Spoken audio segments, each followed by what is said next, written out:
America और Iran के बीच 40 दिनों तक जंग चली। फिलहाल सीजफायर चल रहा है और अब दावा किया जा रहा है कि दोनों के बीच युद्धबंदी को लेकर डील होने वाली है।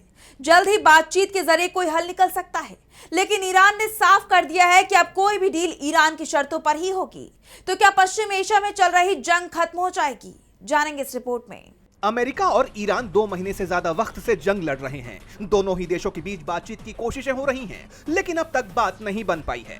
लेकिन अब एक राहत भरी खबर सामने आई है। चर्चा है कि अमेरिका और ईरान के बीच जंग जल्द ही खत्म हो सकती है।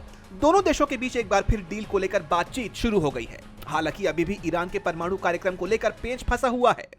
अमेरिका की तरफ से ईरान को 14 सूत्री प्रस्ताव दिया गया था। अमेरिका के राष्ट्रपति डोनाल्ड ट्रंप का कहना है कि ईरान अपने परमाणु कार्यक्रम को छोड़ने के लिए तैयार हो गया है। इसके बदले में उसे अरबों डॉलर्स मिलेंगे, लेकिन अभी तक ईरान की तरफ से इसे लेकर कोई बयान नहीं आया है। उसकी तरफ से कहा गया है कि अमेरिकी प्रस्ताव विचाराधीन है। वैसे एक्सियोस की रिपोर्ट में प्रस्ताव को लेकर कुछ दावे किए गए हैं। रिपोर्ट में कहा गया है कि अमेरिका की तरफ से ईरान को जो प्रस्ताव दिया गया है, उस पर चर्चा के लिए ईरान को 30 दिन का समय दिया गया। इसमें ईरान को 12 साल तक यूरेनियम संवर्धन रोकना होगा। ईरान के जब्त किए गए फंड्स को रिलीज किया जाएगा। होर्मुज से अमेरिका और ईरान दोनों मिलकर नाकाबंदी हटाएंगे। वार्ता जिनेवा और इस्लामाबाद में हो सकती है। दोनों देश सैन्य शिपिंग प्रतिबंध हटाएंगे। ईरान यूएन के कड़े निरीक्षणों को स्वीकार करेगा और परमाणु हथियार न बनाने का वादा करेगा।